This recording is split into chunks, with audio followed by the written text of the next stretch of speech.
Welcome to episode 19 of Lost in Translation with Bobby Martin. I am Sam Perkins. Bobby, it's good to be back. We're really, I think, hitting our stride again. Today we're joined by a really amazing story. Daniel Buckelew, who has just completed, it was in April, but he's completed 2 Boston marathons now. He is living with MS. He seems to be living well with MS. I think gives a lot of hope, but it's a really amazing story, and I don't want to give too much away. But Dan, thanks for joining us. Yeah, no, thanks so much for having me here. Appreciate the opportunity. How's everybody doing today? Dan, please. Doing fantastic. Bobby, how are you doing? I'm tired. Yeah? We just finished a move, and to say it was stressful would be an understatement. Man, oh man. I'm glad to be here. Congrats on being a homeowner, though. That's big time. You know what? It's big time. The girls are happy. Yeah. So as long as the girls are happy, I'm good. That's awesome. I got some big news on my end. My wife is 100% cancer-free.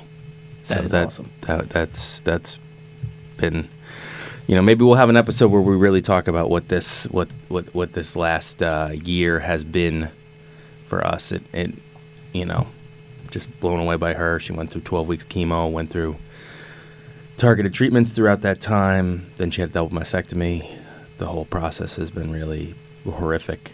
Her doctors have been great, but she is cancer-free, so... Shout out to the doctors. Shout out to your wife for being such a warrior. Yeah. This shows the power, the strength of women, man. It is unbelievable what she's gone through. It really is. And to you, congrats, man.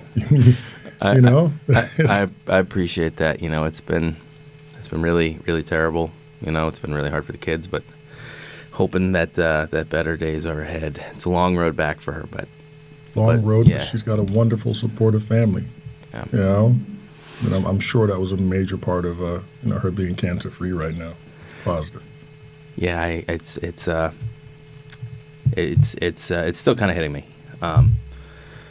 But anyways, speaking of amazing stories, so Daniel, why don't you take me through your relationship first with sports when you were younger, before this life-changing diagnosis, and then where your relationship, or athletics, I should say. Yeah. Take me through it when you were younger, and then a lot of people, how old are you now? Just turned 40.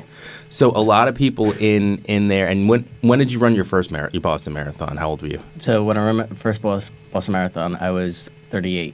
So I ran it in 2021.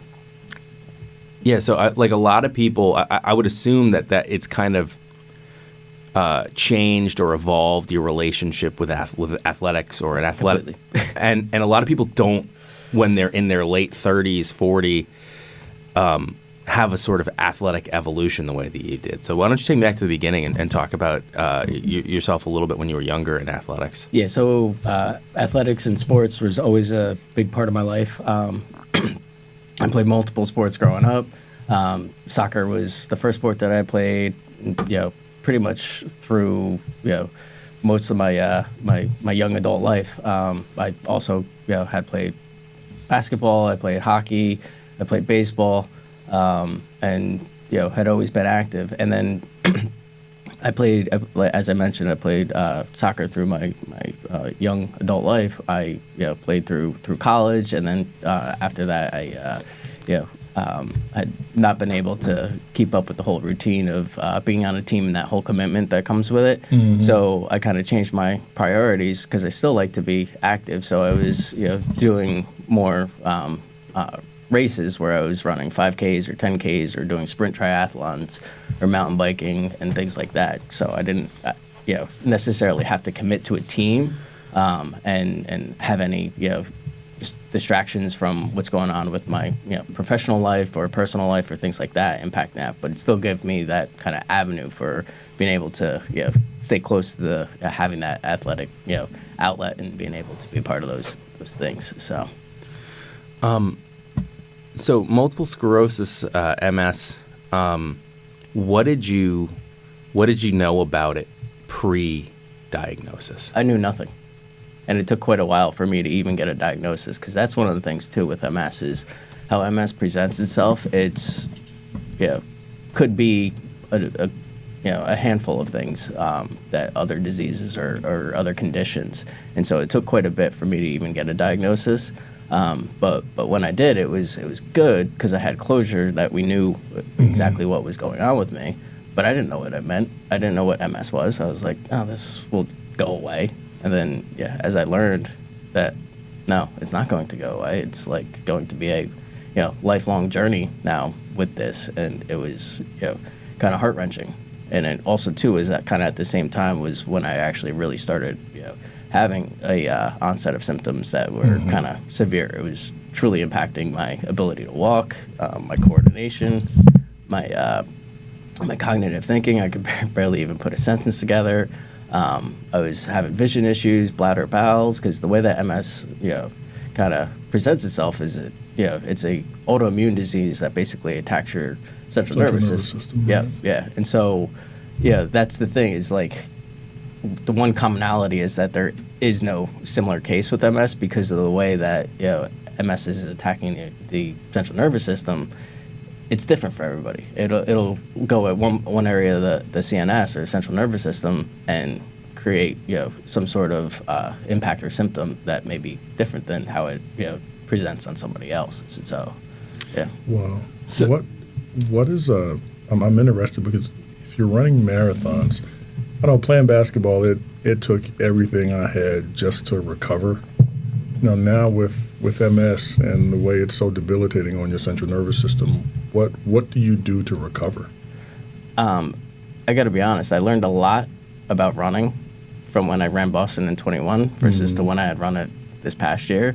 And so, just even having an education about running, regardless of having MS or not, like it takes a lot of work. When I first ran Boston in 21, I'm like, oh, I can run forever. I played soccer, which, that was, maybe not the right thinking because running in a soccer game is a lot different than running 26 miles. Right. And even building yourself up to be able to do that. And, I felt like I was in, an overconfident mindset where I was just probably putting way too much, on in terms of like how much or how often I was running and how hard I was running. And, didn't do so well for me because I wound up, coming across some injury that first year.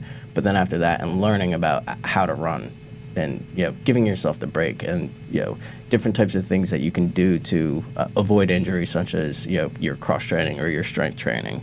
I mean, not strength training like Arnold Schwarzenegger, but strength training to get you, prepared and, healthy for running. Yeah. There's a saying, you don't get in shape. You don't get in shape to, you don't run to get in shape. You lift weights to get in shape to run.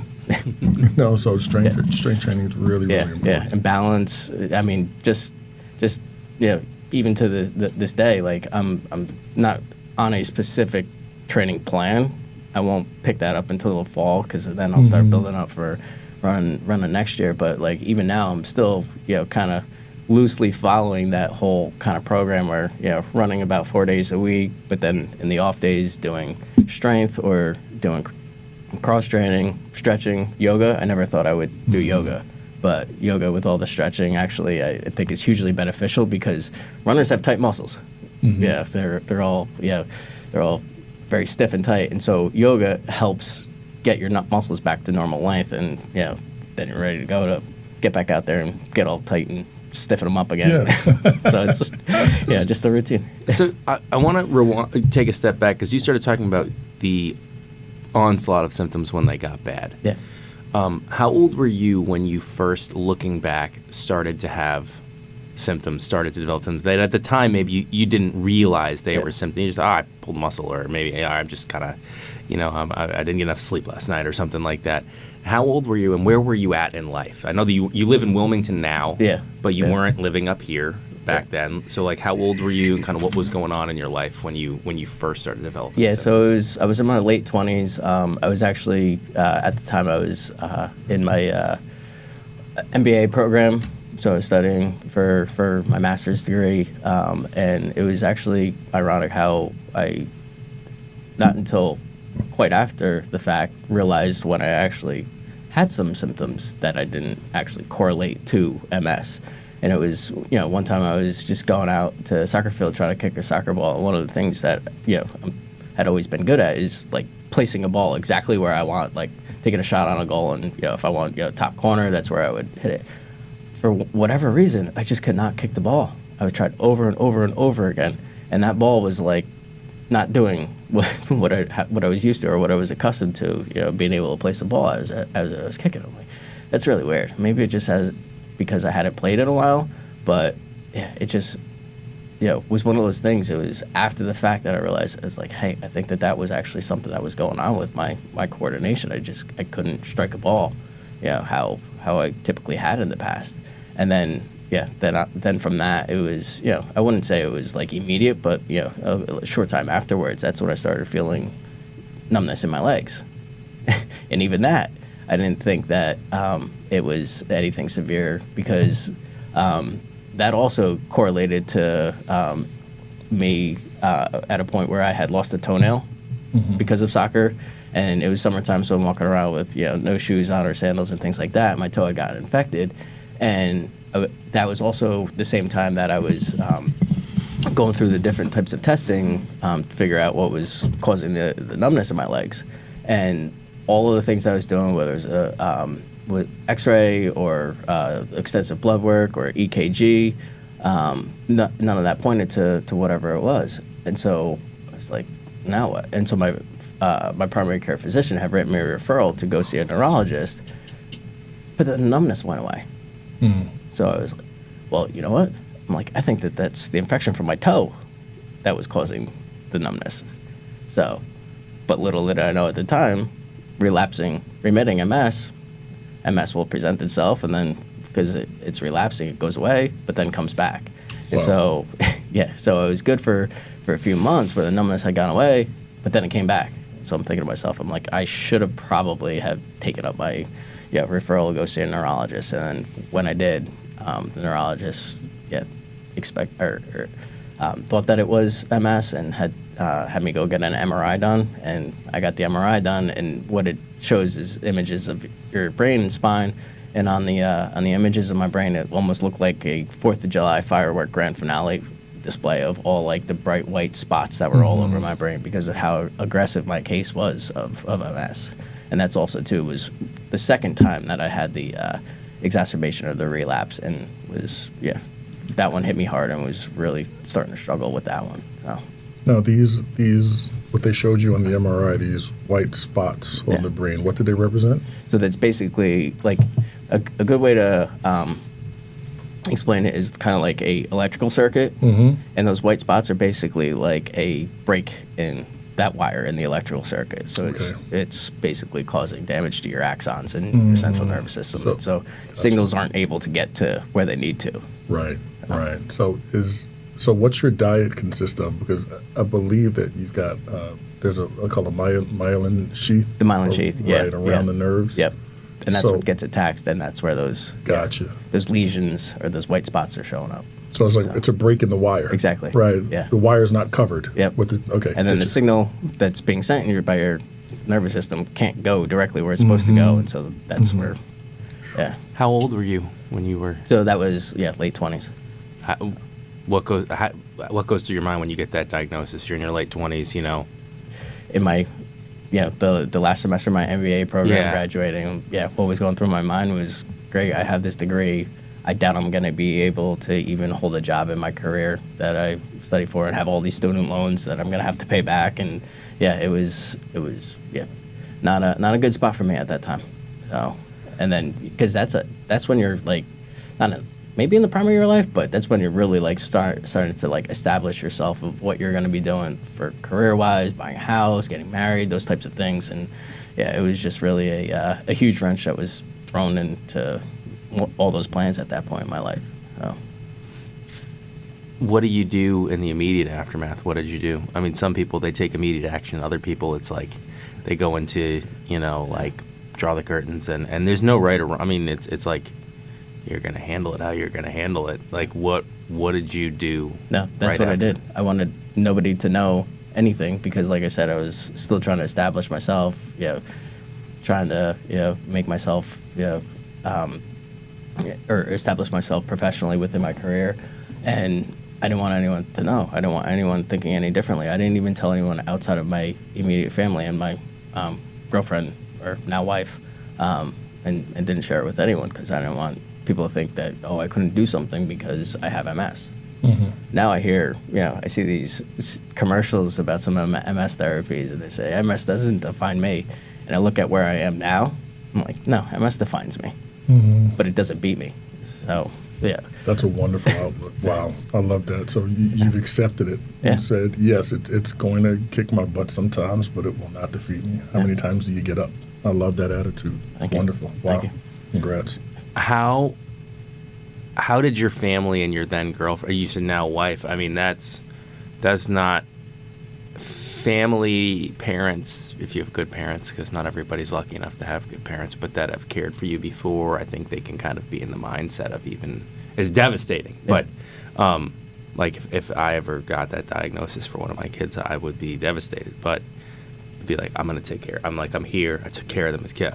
But like, how did it impact your family, and how did it impact your now wife? Because that's not an easy situation to all of a sudden you're thinking about partnership, and then what most people I think have a very limited understanding of MS know is that it can be very debilitating. That can be like a big, matzo ball for someone to have to eat, as a girlfriend, boyfriend, at the time, how did everybody take that? Yeah. So my wife, I mean, it was tough. Like we were talking like, okay, so for the future, like, what do we do? Like, where are we going to live? And so we were making decisions all based upon that. So the first place that we bought was a condo, because I didn't have to take care of a yard. We had homeowners association taking care of all of that. I was able to I know the feeling. Get the access right there. So there's no stairs, anything like that. So it was like we bought that house specifically because of what my condition was. And then she was even contemplating like, okay, am I going to have to be the breadwinner? Yeah. So she went to school and got her degree in accounting, and making those types of decisions. And then even through the whole journey, like she would come to my appointments, because that's one of the things that's huge. It's a lot to take on when you hear that diagnosis. So to have somebody there with you and also hear what the physician's saying or the doctor's saying and taking notes, and so then like you actually have stuff where you're going back and say, oh, what'd they say about this? What'd they say about that? So you're not, leaving there and then forgetting, half of the conversation. Or then even, I would be talking about something leading up to the appointment that I would want to share with my doctor and potentially forget about it. So I would, having somebody there. And so, both my wife or my parents, depending on, who was available at the time of my appointments, would come and kind of just sit there. And that's why, like, what we were talking about earlier with you, what you're going through with your wife, it's like, it's not just the individual patient, it's that whole network and that caregiver system that's around them that is impacted by this, that has to support through that. And thankfully, I did have the support. And, me saying, and my mindset of not wanting to share this with anything or anybody, thankfully, my support network was going out, asking questions, doing some research, getting some education about it, and, was able to, present some options for me to actually improve the care that I was receiving. So going from a community neurologist to an MS specialist who specializes in the disease state is probably, a little bit, more equipped to treat MS, because that's what they do day in and day out. And so that strongly helped me with being able to see the physician, get the right options, get the right therapies, and be able to, better treat my situation. Early on after the diagnosis, and because I know that we're going to talk about the treatments that you're having now that have been very successful for you, but maybe I'm wrong, but I don't think you jumped right into those. Tell me about the process early on after diagnosis. What sort of treatments were you going through, and what level of debilitated did you get before finding the right treatment? Yeah, so it was a long time for me to be able to, want to switch to another therapy. Part of the reason for that was because, these stronger, more aggressive therapies also do come with, a potential of different side effects that are known and, could happen. And so I wasn't willing so much to take the risk. I stayed with a therapy that was just a daily injection that didn't have really the safety risk, and it wasn't necessarily the strongest or most appropriate medication for me, but I stuck with it because I didn't want to take the risk of, a stronger medication and any potential side effect or things like that could have happened. Thankfully, our medical industry or healthcare industry has come so far with what they're able to do. Like, one of the therapies that I did have concern about that was being proposed, they wound up having a pre-screening test that they would be able to tell whether or not I would be one of those individuals that could have a side effect. And thankfully I had tested negative and then started to go onto that therapy. Unfortunately, by the third month that I was receiving the therapy, I had an adverse effect. Not one that was truly detrimental. It was basically I just had broken out in hives. And so I immediately let the nurse know that at the infusion center, and took that out, gave me a direct injection of Benadryl, which basically cleared up all the hives that I had from the reaction of that medication. But I was bummed because I felt like I started to respond and recover with that medication, and I couldn't take it anymore. I fought with my neurologist to keep me on it. No, your body's fighting it off. It's not doing what it's intended to. You need to, go on to another therapy. I'm like, all right. But the one thing is, and like how I mentioned, the just all the progress that's been made within the healthcare industry and being able to treat medical conditions, there's so many more therapies for MS now available. And so I had another option. Whereas if you go back probably 20, 30 years ago, there wasn't really much for anybody. Probably even like 15. Yeah. I mean, so how long from diagnosis until you found the right med would you ballpark it at? Time-wise, do you think it was? I want to say it was about 6-7 years before I actually switched to that stronger therapy. And then from that, because that was when I was on those infusions that I had the reaction to, but then I was able to get onto a daily oral medication, and that had me controlled for quite a while. And so I was good on that for, I don't know, another 5 years or so.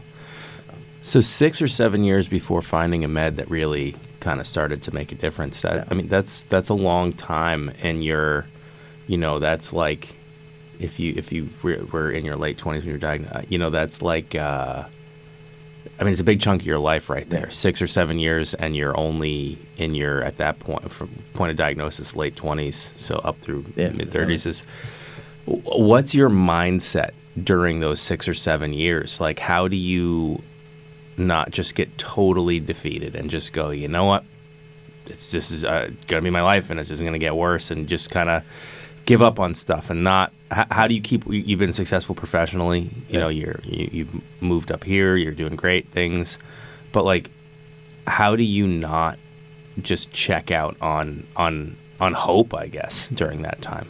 Yeah. So how I mentioned, my father, he was going out and doing his research and networking and things like that. He was huge in kind of where I got to that point. It was almost like there was a light switch or an aha moment of when I just completely had a shift in my mindset of not wanting to tell anybody or share my story and just keep it to myself because I don't want anyone to know. He wound up actually getting me in touch with somebody who was local to where I lived that was or is a huge MS activist. And then he has written a book, and so that book that I read that he had written, that was almost like my kind of It spoke to therapeutic way, because I didn't want to go see a doctor or talk to anybody or psychiatrist or anything like that. So I read the book, and it actually gave me a lot of insight on what to expect and how to live life and all the things that this individual had accomplished. And wound up actually starting to exchange some emails with him. That was the point when I got an email from him, and I read his email signature where it said CEO of his company that he owned. And I saw that, and that was that light switch or aha moment where I said, you know what, life's not over after an MS diagnosis. I'm like, if he's got the comfort and the ability to share his disease with people, own a company, a successful company that he manages, like, it's not the end of the world of a MS diagnosis. Things can still be accomplished. And so that was kind of like the point where I started thinking, like, okay, what can I do to change this path or this course that I'm currently on. Right. I want to circle back to, because I'm interested in knowing about this therapy. So you were diagnosed at what, 22? Is that what you said? It was 28. Okay. So the medication that they're giving you, because your nervous system is always evolving or devolving or whatever it is, depending on whatever circumstances are going on outside your life, externally or internally, is that part of the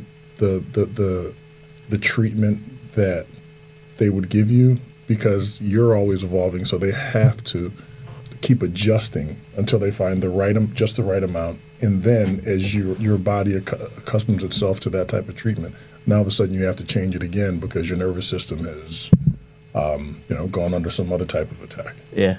No, the way that the medication was, it wasn't like a weight-based or a time-based or anything like that. It was, this is, like, the first was a daily injection I was taking, so it's just, you take your injection daily. The one thing when the third therapy that I was on was the oral therapy, but I was so I was getting blood work and things done, basically on a quarterly basis, and I found that I had elevated liver enzymes. So my physician had said, okay, well, you're responding well to the medication. Medication doesn't need to be every single day. So he said, you can, in order to avoid any complications with your liver, you're not going to have any impact from an efficacy standpoint if you take a half dose every other day or things like that, rather than have it fully dosed. And so that was like the kind of one change that we did take, just based off of how my body was responding to it. And still, at that lower dose, I was it was controlled for quite some time. So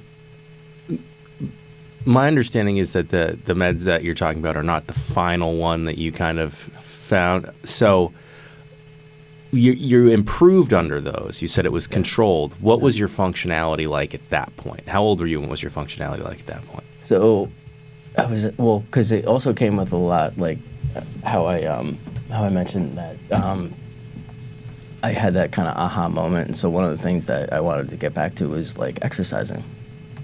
It wasn't like I was going out and running straight away.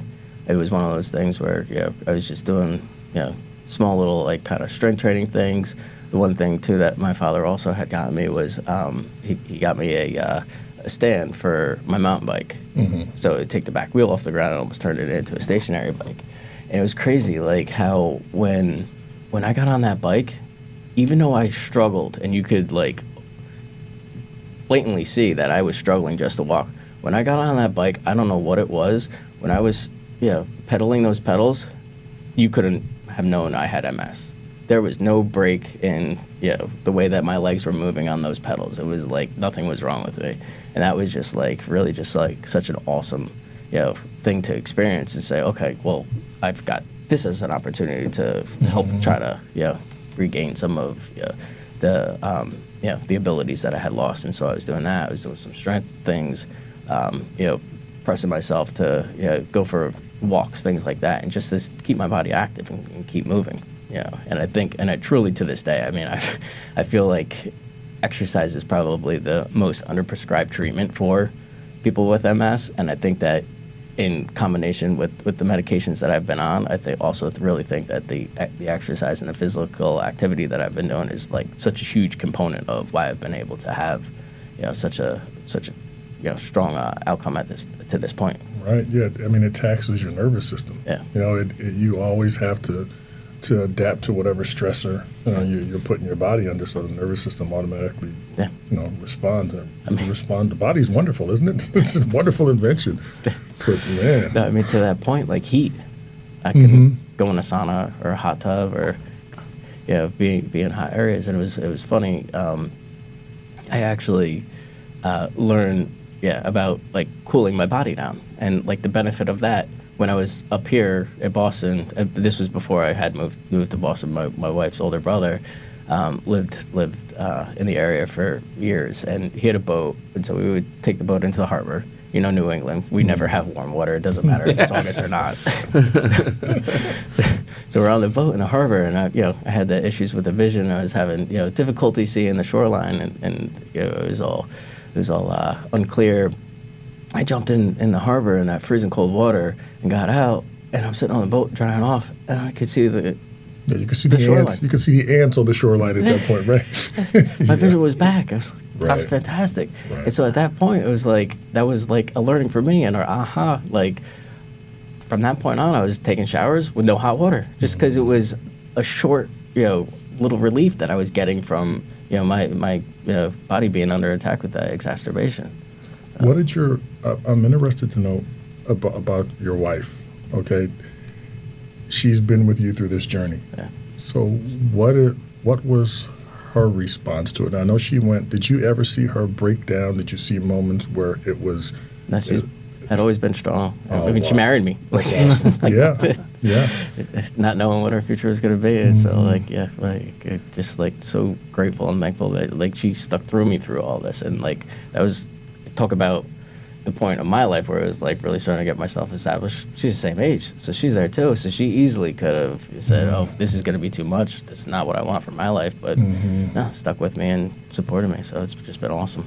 I think as men, we go through that point where when we finally figure out that we're not supermen, that we can't do everything, it's so nice to have someone by your side that in different ways it can be your wall to lean on. Yeah. You've got a wonderful gift, man. Shout out to your wife. Congrats. She's amazing. I agree. I think great support system and great partners, it makes such a huge difference. I've seen it in my own life with different things, not to the degree of MS, but I've seen it about going through health or mental health situations when I didn't have a great partner, and then now when I do, and it makes a huge difference. Yeah. One thing I wanted to circle back around to is you were talking about, exercise, and before you even got the right, the one that has made the biggest difference for you, but you were starting to improve, and then incorporating exercise, incorporating cold, incorporating these different things. I feel like we live in a society right now where there's so much polarization around health and stuff, and that people don't understand that it's it takes a full, well-rounded thing to deal with our physical health. And when we're having issues, or people will be certainly the medical industry is pushing lots of meds at us if you don't have the right doctor. If you look at the way in this country where our medical field is so money driven, and you've got new drugs coming out for different things all the time, and they're allowed to really solicit doctors, medical professionals to kind of push their drug. And you'll have people who are don't go to the medical health industry. They're just pushing anything on you, just work out. But on the other hand, there will be people that there's no thought of incorporating exercise, and it's no, you need The balance. both. You need the balance. Clearly, you would not be able to run marathons and live the life that you are living today without the medication that you're on. Completely. But if you weren't also working on your physical health and your mental health during all this, you wouldn't be running marathons, even with this med. That it's it takes the full thing, and I think so many people don't get that. I saw there was this big study that came out, or it was a small study, but it blew up on social media for a bit, where it was like exercise more effective than therapy basically for people. And it's like, one, it's a tiny study. Two, how do you quantify that? But three, it's not an either or. Yeah. Like people who are dealing with trauma at my wife's field, like mental health, like therapy is so important for people like that. People that have serious mental health disorders, bipolar disorder, schizophrenia, stuff like that. Like you can't just be like, go to the gym and don't take your psych meds. Like that's not, but like you need all of it to make yourself as healthy as possible. You need medication, but also getting active. Like there are huge benefits to it. So I just think that it's really important that people realize that you can't neglect either side. Like you may need the right you may need to be medicated for stuff. You really do, no matter how fit you get and or you try to get or whatever, that you need that. At the same time, like you may have really debilitating disease and need a lot of meds for it, but you should also be working on your physical fitness in whatever capacity you can, because that's going to make you better at combating, better at overcoming disease in conjunction with your meds. And that goes to what you said earlier. I mean, it affects everyone differently, right? So, I mean, if the diagnosis is usually, when you're at one stage, you have to go, to the opposite side of the spectrum to actually start leveling yourself off. It's they say it's I wouldn't call it complicated, but it is complex. There has to be a balance. Yeah. So tell me about, how did you eventually end up here, and how did the process of then, all right, you're on the right track with the meds, but how many more meds did you go through after you kind of started to get stabilized before the one that was like the complete breakthrough for you? Okay. All right. So let's start with the first part that you raised about how I got to Massachusetts. So, company that I work for is a life sciences company. Feel free to plug them. You can plug them. Go ahead. I'm not going to say any products or any companies or anything like that. I mean, if you want, you can hear what I could say or what I'm saying, and then you can do some Google stuff and figure out, what I'm referencing. But I'm not. Legal has me. I got you. Bound to secrecy. Not that. It was just I don't want to get in trouble with a legal company or anything. We're very controversial on this podcast. It's dangerous territory. Be careful what you say. But so my company actually makes or has MS therapies, and companies based in Bridgewater, New Jersey, acquired another company that was based here in Cambridge. The company here had one therapy for MS. The company down in Bridgewater, New Jersey had another therapy, and I was waiting to see, like, okay, after the whole integration, where is the MS franchise going to be headquartered out of? And sure enough, it was headquartered out of Cambridge. And because where I was at that stage was I wanted to continue to make as big as an impact that I could within the MS space to be able to give back and help others, just as I was helped early on in my diagnosis. And so if I thought to myself, I'm like, what better way to do that than to be part of our MS franchise? And so that's when I got the idea that I was going to relocate up to Cambridge. And so and my wife, it wasn't too big of an ask to try to convince her, because she already had family that lives here. So her older brother, like I said, he lived already had lived in Boston for quite some time, and then her younger brother moved up probably about a decade after him, and he, I guess, is good at guitar because he went to Berkeley College for music. And so even though we're all from New Jersey, her two younger brothers were her, so it was easy for me to kind of convince her to make the move up so that she could be with her brothers again. And I actually have an aunt who lives out in Concord, so we already had some family up in the area, and just loved it. I mean, we're looking at it now, it's like, okay, we're living where we used to kind of vacation, when we were younger. So it's been awesome experience to be able to move up here. So that's what brought me here. And I even thought, like, when I first moved up, I'm like, I'll probably just be up here for work for just a few years. And after about 2-3 months, no, I'm never moving back to New Jersey. By the way, I love Boston. There's nothing wrong with New Jersey. I just love Boston so much. Bobby's from Atlantic City. I see him with his Yankees shirt. I'm like, I used to be a diehard Yankees fan. Like, from there, yeah. And so, how did you then find the drug that was like the real? I don't want to say game changer, because I think just getting hope and just getting stability and seeing some improvement as you started to. No, with it's the a game others changer. is a You game- can call it that. But this drug that's a game changer. How did that happen? And Yeah. what was the? So, I mean, for the, so I moved up in 2015. So for the first 4 years, first 3 years, I was still on the one product that I was on. I was on that oral medication that had me pretty controlled. But, as I, had been, part of the MS franchise here, I started learning about our products that we offered, getting a much better understanding of them. I mean, we have this one therapy that, really, really is groundbreaking and changes lives. There were examples like where patients were struggling to walk, and then were able to do push-ups on stage and just regain so much of the awesome. disability that Wow. they had and all of that, and it had been progression free or disease state free, and so it was truly like something that I was interested in. Again, stronger therapy has plenty of side effects associated with it, but the one thing that I had kind of learned is what those side effects are, and so knowing that gave me a much better level of comfort of taking that, so to say, risk, So my point for where I actually changed my medication to go onto this therapy was I wound up having my annual MRI done, and then there was an active lesion on it. And I saw there's still MS activity. Who knows where that lesion could have wound up? If it went on my spine somewhere and put me in a wheelchair for the rest of my life, that's a risk that I'm not willing to take. So that was the point where I was, I'm going to go on to this therapy. I know that there's some risk with it, but I know what those risks are.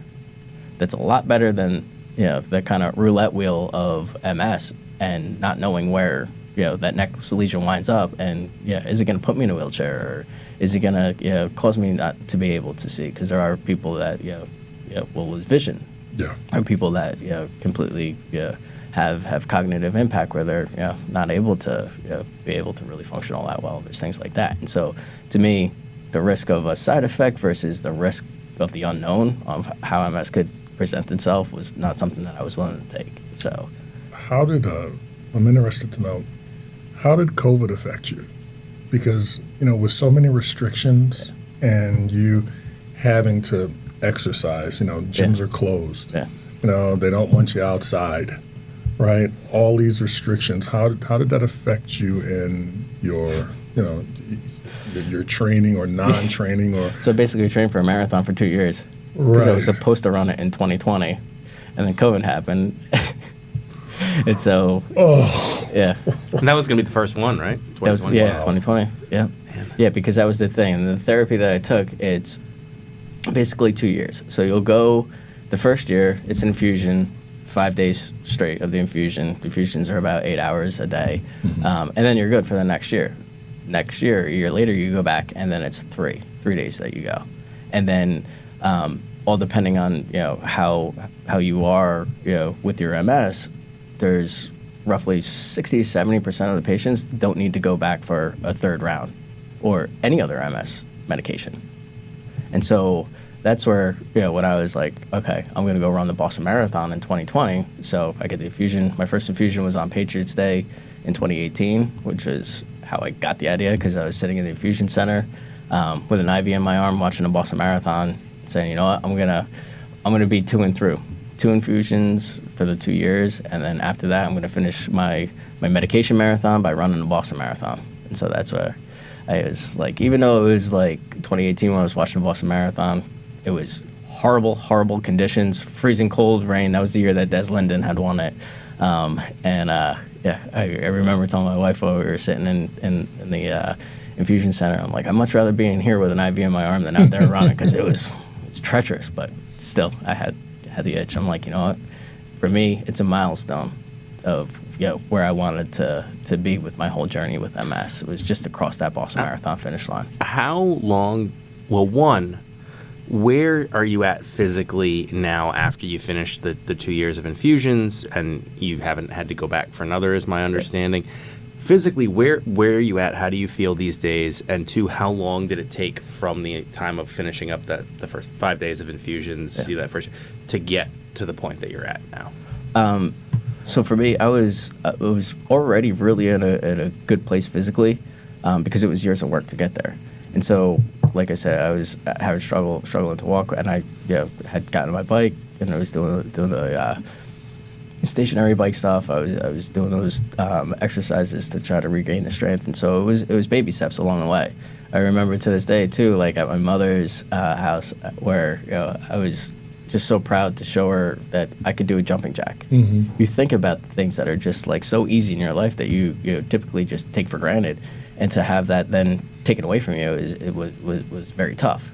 And so to be able to do it a jumping jack, that was just like, I was so excited. I was like elated that I was able to do that physical feat. And then from there, it was like just continuing to try to walk even further, eventually like go for short little jogs, short little runs. Eventually got myself back to running a 5K. Then once I did the 5K, it's like, all right, well, what's next? Okay, I'm going to do one of those MS Muck Fests, which is a muddy obstacle run. So then after that, it's, okay, I'm going to do a Tough Mudder. Those are much longer, much more intense obstacles that you have to go through. And so it was like that whole kind of progression of, okay, set a goal. Once I get there and achieve it, what's the next one? Mm-hmm. And just keep on kind of raising the bar for myself, and ultimately getting to the point where, it just being in and around Boston, seeing everybody running all the time, it was just like, it helped with the whole shift of, okay, I don't get money anymore. I just want to go run really hard. So how do you feel physically these days? Yeah, so physically, actually we were talking before getting on the mic about races that I've been running, and so I was emailing you to see if you were going to be at the Fun on the 4th stuff where we had the 5K going. Dude, I ran that thing in like a little over 22 minutes. That's a legit time. What in 22 minutes? The 5K. 5K? Yeah. Like that's like a legit time. Like that's like a 7 for anybody. like a 7:20 pace or 7:30 pace, I think it was. I don't have the exact results in front of me, but to your point, that was my pace pre-MS. Yeah. And pre-MS was when I was in my 20s too. I'm 40 now. Wow. So yeah, I'm like just like super excited to be able to get back to those paces and that level of strength that I had where I was in my 20s. I'm like, and then in COVID, how did COVID play into everything? It was kind of ironic because I wound up purchasing one of those fancy stationary bikes that have the nice screens on them that you can have the instructors call your names out and stuff. Right. Go through the French Alps on the bike. Right. Gotcha. So I got one of those for the marathon just because I wanted it for my cross training days where I could like still keep up with the cardio and not have all the impact from running on my legs and things like that.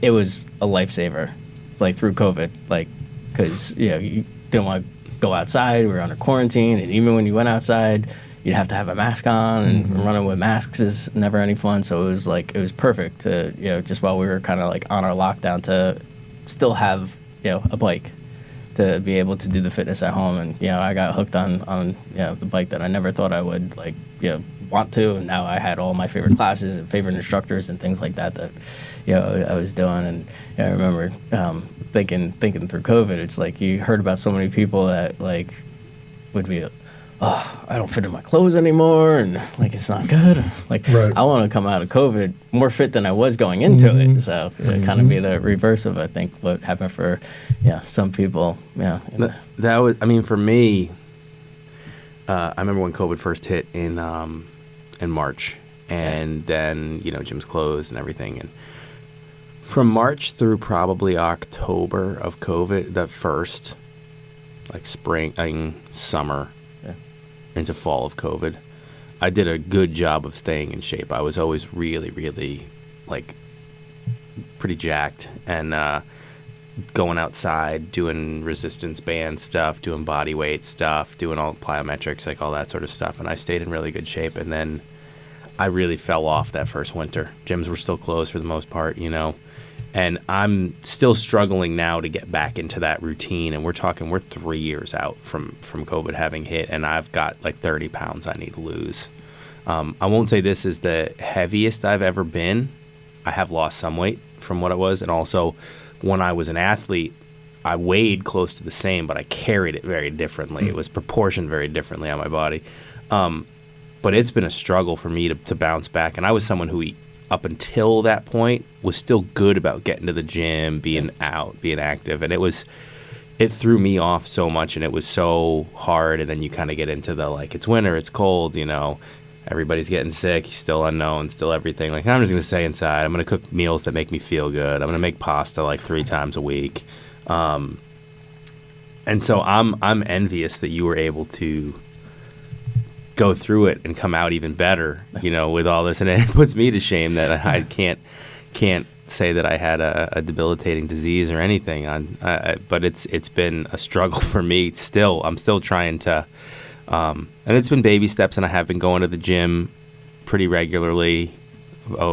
Recently I've been going for really long, I've been alternating that with going for really long walks, like Walden that's awesome. Pond. And dude, don't let that weigh on you. Yeah. Like, you've had so much going on in your life personally. Yeah. Like, we know. Like, there's tons of that. But then even too, like, just going back to what you said earlier about like the whole mental health aspect of things, and like what exercise can bring to help that. And that's like, I feel it's so huge. much better. Don't you? Yeah, I feel so much better. Yeah. And I have a therapist, and I'm not gonna lie, I take meds for anxiety as well. And so, like I said, for me, it's a well-rounded thing. Yeah. If I were to stop talking to my therapist, I would keep so much bottled up. That wouldn't be healthy. If I were to stop taking my anxiety meds when needed, when I have like a panic incident, I wouldn't handle it as well. But if I like stopped being physically active, like even with those other things, and they make a big difference, but when I go to the gym and I get done and I come out, the sun feels brighter, the air feels better, things seem to slow down for me. Just everything is better. And so physical activity is so important. And and then you got that you just accomplished something. So you have that. That's helping with Dopamine your hit. mindset. Yeah, you got that dopamine hit. I'm not gonna lie I've too. done When me and my son Jack, that maniac monster, wild feral animal that is my son. They're all like that. Mine's still like that, so I'm happy to hear you say that. Yeah, when we saw you at the fourth stuff that we were out, and you were like, you know, you had run and everything. Yeah. I went to the gym the next day. It motivated me. I was like, man, like I remember Dan's story. Obviously, I haven't never forgot it. But you know, so many things going on. My wife's, but it came to the forefront of my mind, and I was like, if he can keep doing this, like I need to go to the gym. That's and then awesome. the next day I went for a walk after that. Like, I need to do that because I don't want to, a year down the road, die on my family from keeping myself in poor health or something when I could have done something to change that. But it was motivation seeing you after that. I was like, I'm not lying.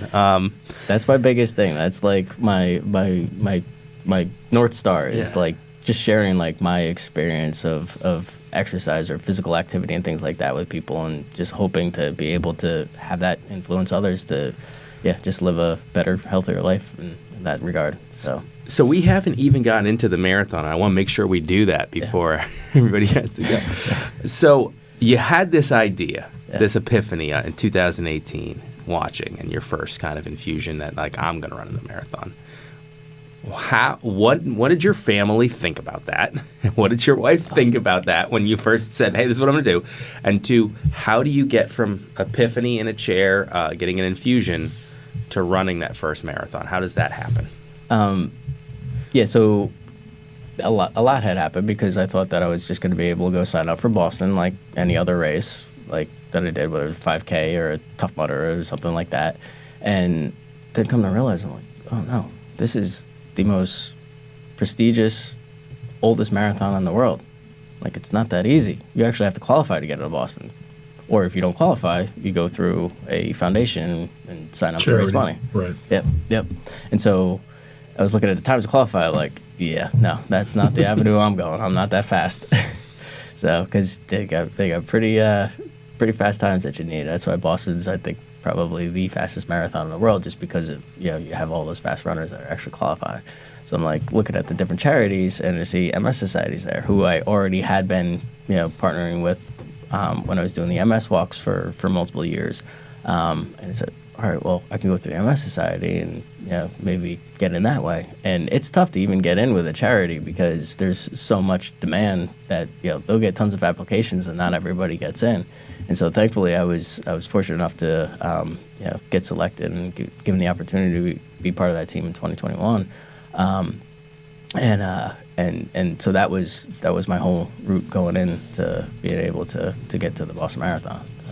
What was training like for that first one? What did you do? So we have the thing that's nice about that is MS Society as well as other charities, so like Dana Farber, the Brigham and Women's, Teddy's team, Flutie Foundation. We all have one coach that will give us a training plan based off of what our level of fitness is, and how much we should be running and how far for each of those runs, what else to incorporate, and so we had some guidance in terms of like how to be able to get yourself ready for these races. I mean, it was great because then you had that whole support, and then also too, we would have times where there would be runs throughout the week that we would do. So Wednesdays was always a group hill run where we'd go into Boston Common and basically run up the Beacon Street Hill there up to the State House over and over again, doing our hill repeats to get ready for the infamous Heartbreak Hill that's in Newton. It's the famous part of the course. I think a lot of people know there's always huge cheering sections out there once you get to the top of the hills, because at that point it's basically downhill as you make your way into Boston. So it's kind of like a milestone point in the race. And then also too, on Saturdays we would have long runs. Long runs we would start at one point. Many of the long runs were out in backs where we would go out and whatever our distance was, get to that point and then come back to be able to get whatever the full distance that you wanted. And it was just really cool because when you're out there with not only your charity, but the other charities that are part of like our coach's charity group. But then there's also too, tons of other runners, people that are, not affiliated with any sort of running program, just out doing their own thing. You got Heartbreak Hill Running Company. They have their own program. So there's a ton of runners that are going through that group that are out there. And so it's just every Saturday you go down Com Ave and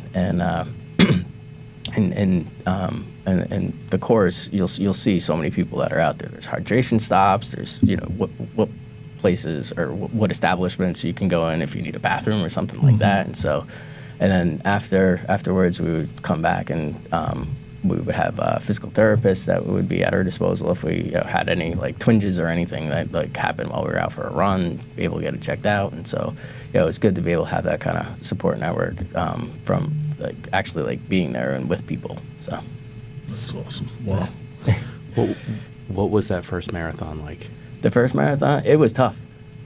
It was really tough because unfortunately, because I was so overconfident that I could just run, because I had played soccer all my life and didn't really know how to run a marathon. I wound up injuring myself 5 weeks out from race day.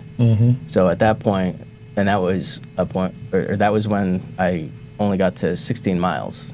My coach was like, if you can do 16, you can do 26. So, all right, if you say so. But 10 miles is a lot of adrenaline that's going to carry you past that 16 miles to get to 26. So I had a little bit of kind of concern that I wouldn't be able to do it. But at the same time, it was almost like it's a head thing. It's you have to have your mind in it and that you're going to accomplish that. And for me, it was just such a thing where I had that milestone of, okay, 10 years ago, well, it was 11 because we got pushed to 21. 11 years ago when I first was involved with the MS Society and we did the MS walk, I couldn't even walk the 3-mile course. It was something that I physically wasn't able to do. I had all my family and friends there supporting me, but I just physically couldn't do it. And so I was just like, next year I'm going to do it. Even if I'm struggling to walk it, I'm going to walk it. And so that was one of the steps along the way to get there. But for me, when I'm running the 2021 Boston Marathon, it was a milestone for me just to get to that finish line. That's all I wanted to do. And unfortunately, with dialing back after I got my injury through the training, dialing back my running, and really focusing on my physical therapy, trying to get myself, as fit as I could be to start. I knew that I wasn't. I was at the starting line. I'm like, this calf issue that I'm having is I'm not 100%. And sure enough, I got to Natick. It was about 10 miles in when my calf just locked up on me. I was even running slower than I normally would. I stayed with one of my teammates who was at a slower pace, and so I figured if I stayed at that pace that I would be able to get there. And I was in Natick, so I had 16 miles to go. So it was a limp walk jog the rest of the way. I'm gonna say this. You are nuts. There is no way in the world I would go out there and run a marathon. That is not on my bucket list. I remember playing in Spain. We had to warm up during the preseason. They would have us on the track, and we would have to run 2 miles before we started practice. And they would take us through the woods, and we'd run the woods. We'd run golf courses.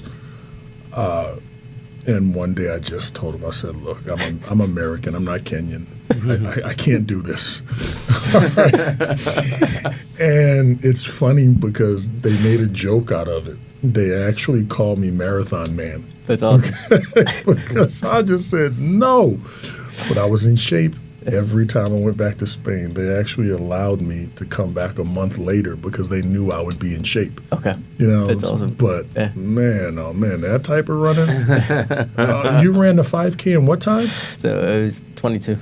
22 minutes. I believe the only time I've ever run a 5K was in college, and our coach told us that it was in Pittsburgh. So. Yeah. And he told us, if you run the 5K, you don't have to do 20/20s. All right, the suicides, 20 suicides in 20 minutes. So, 20/20s like idiots, we ran the 5K. That was the last time I ran the 5K. And I believe it was like 45 minutes or something like that. I was like, I'm not doing this anymore. Wow. Oh, my goodness. Man, it's amazing. So you learn from Marathon 1, and you said you walk. How did you describe your final 60 minutes? Limp jog run. Yeah. Limp jog run to the finish line. But still, what does it feel like when you finish that first Boston Marathon? Oh, it was just such a relief. Like, I was able to get there, and it was tough because I still had, like, when I had that calf lock up on me, that was only 10 miles in. Yeah, I had 16 to go. But what really carried me and what I tapped into, because, I mean, there are the fans there, basically the entire course. You have some of your spots that are a little bit more populated than others. But, having those fans out there, they carry you. But then also, too, what I was thinking of is all the years, all the support, because like I mentioned, I had been doing the MS walks for all this time, but then also, too, all the support that I've received from everybody throughout my journey. And, to me, that's also, too, what truly motivated me. Like, I cannot stop. I'm like, these people supported me. These people donated to this cause in support of me to get there. I'm like, there's no way that I can bow out. I need to get to that finish line no matter what. Mm-hmm. And I didn't care if I was, 10 hours. I did it in under 6. I did it in 5 hours and 57 minutes. But I got there. And so it was just, like, fantastic to be able to get there. I was just so proud to have that medal and be wearing that medal and just say, I ran the Boston Marathon. That is something that I will just hold near to my heart for the rest of my life. Tell me about going back for number 2 and what was different for about this time around. What was your training like this time around? And then I want to hear about the experience, because I was down there shooting you, and it was wet. And it was, for me, it was cold because I was out of shape carrying around a bunch of cameras and just sitting there not being able to move. So, but it's tough when you're not running. Yeah. I mean, for you it might have been refreshing, but for me it was miserable. But I want to hear about what was different for number 2 as far as your prep, and then I want to hear about what that experience was like going back. Yeah. So for the second one, because I had gotten hurt when I ran in 21. I wanted to get to the starting line healthy. I wanted to go through the entire training program, get there healthy. One of the things too, also that I worked in, where I learned how to change my approach and not go out as strong or as frequent or as fast on my runs. Also, too, That's funny. just what you're running on in terms of surface. So I do everything I can to avoid a sidewalk because there's no give at all in concrete. Right. I'll be on pavement. So, like, I used to be one of those people who's like, why is that person running in the road? Like, the sidewalk's completely wide open. Now I'm that person running in the road because asphalt is actually a little softer on the feet than concrete. Right. And then if there's, like, a path, like, or grass, I'm going on that because that's even softer. So everything I can to, like, just, like, have softer impact on the legs is something that I'm doing now. But for me, in this past April, I wanted to, get to the starting line, fit and healthy, and then also to come in under 4 hours. Unfortunately, it wasn't my day. It also, too, at the same time, which I kind of feel, it makes me feel okay about it, it wasn't Eliud Kipchoge's day either. I don't know if you know that. Yeah, it wasn't a lot of people's day. Right. But yeah. He's the GOAT in the marathons, or he basically has records everywhere that he goes. And so when he's coming to Boston, he's like, I'm not only going to win Boston, I'm going to set the Boston course record. And, like, hats off to you if you do, because, pretty much once a decade, you're actually going to have a tailwind. Most of the time, you're going to be having a headwind. Fighting against the wind. Yeah. So the last course record, that person who had it benefited from a tailwind. So From what I remember being out there, I believe it was windy. I believe there was a wind. I don't know if my mind is just making it up because I was so cold and wet, but I believe there was wind as well. Yeah. Not going towards the finish line. No, there definitely was. But I mean, that was the thing too. Like, for me, when I ran in April, I wanted to get to the starting line fit and healthy, but then also too, not wet and muddy, because I saw what it looked like for people when they ran in 2018 and how muddy and wet that they were just getting to the starting line, because Athletes Village out in Hopkinton was just a huge pigsty. It was like a mud pit. So I was fortunate enough to be able to dress appropriately. Basically, don't wear any of the stuff that you're actually going to run in. You wear stuff that you could just throw away, which gets donated to whatever charities that the BAA collects all the throwaway stuff for. And then it started pouring when we were there, so we were able to get underneath a tent and stay dry, get all of our running stuff on, and then for whatever reason, as soon as it was time for our group to make the way to the start line, the rain stopped. Sun came out. Nice. Sun didn't come out, but the rain just stopped. Okay, all right. It's a start. Just as good. So I was able to get to that starting line dry, clean. Nice. So it was good.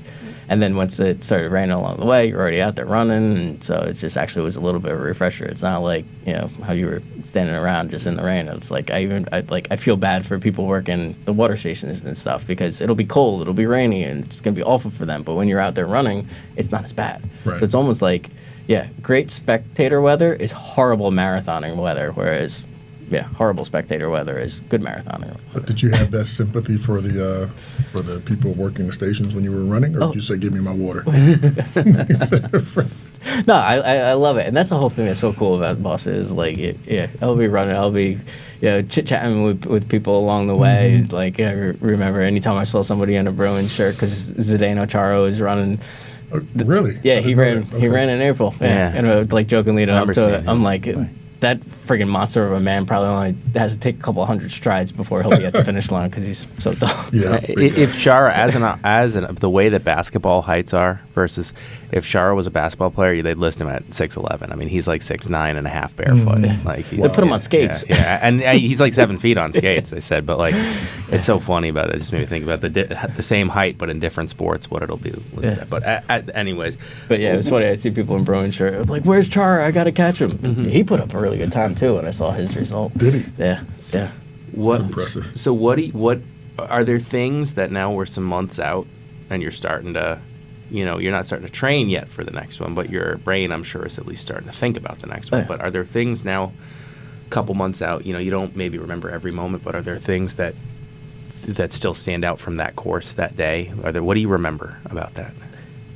So it was actually really cool. And what I mentioned earlier about how I used to have a whole network that was decent sized network, but now I've gone global and have people all over the world. Like, so my company that I work for, like, has fully embraced my story and has promoted it. And so actually, the day of the marathon, our North America president that runs our operation here in Cambridge, on his LinkedIn page, he put a post out about me running the Boston Marathon and my dedication and about my journey, because like I knew him, when I had first moved up, he knew about my case of MS and like what actually, like from a professional standpoint, why I relocated to Cambridge to work, and has just been impressed and completely supportive of my story. And so he shared a post, and then I was emailing him and having some exchanges with him leading up to it.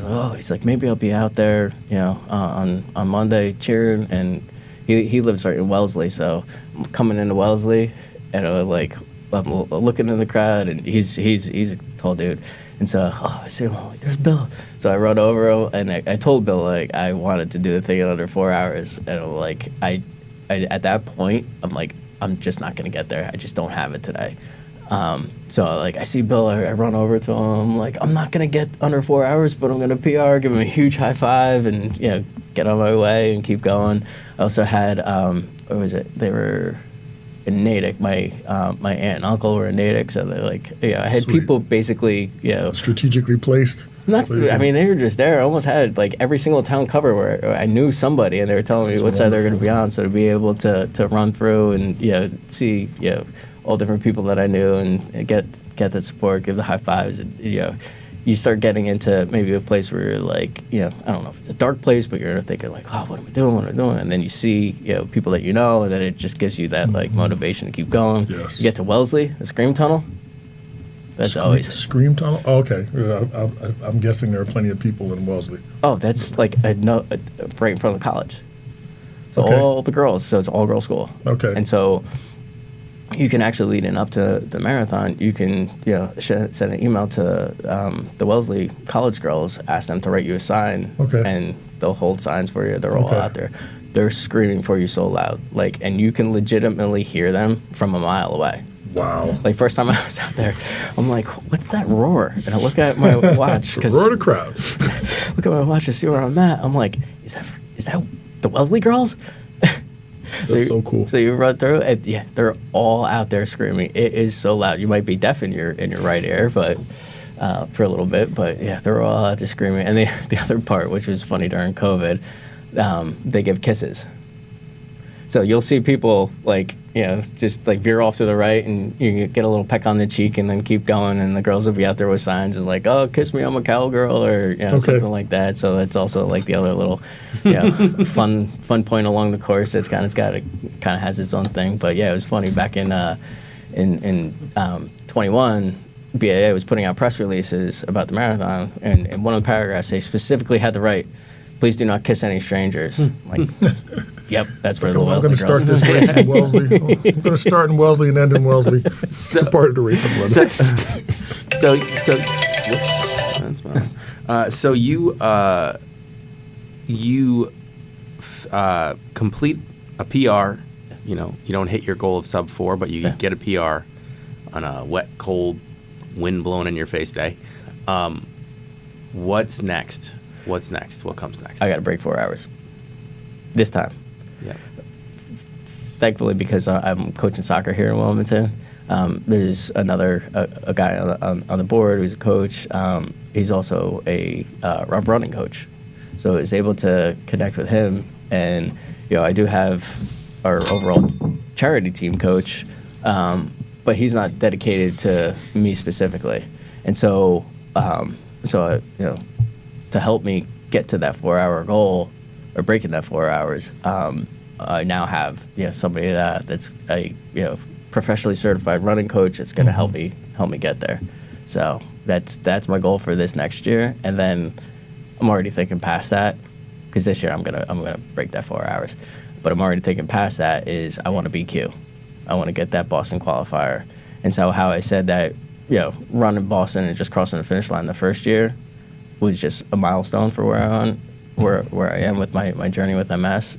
That BQ now I'm looking at it, now that I know about that, and that's something that I want to achieve. And it's almost like my new mantra is like getting that BQ is going to be my FU at MS. So just showing Nice. where I've come and what I'm going to accomplish, and that MS isn't going to hold me back. So I guess the last thing that I would ask you, I appreciate how long you've been in, this is one of our longer podcasts that we've done. There's been so much to cover. What advice would you give to someone who has just been diagnosed with MS? And that's a heavy thing, but like what would you tell them? It's one of those ground opens beneath you diagnoses, and it's hard to hear anything, and it's hard to see through the haze and